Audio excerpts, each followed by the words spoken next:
Now we put a saw blade to clean.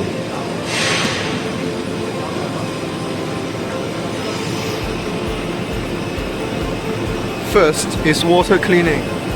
You can see all these waters, the brushes, the rollers. This one is also cleaning. Oven heating, this is for drying, heating the blades. They're dry now. The last step is oiling. It's for oiling the blades. And this product table for collecting your saw blades. Output. Now touch my fingers. My hands are full of oil now. They are oiled. You can see the oils.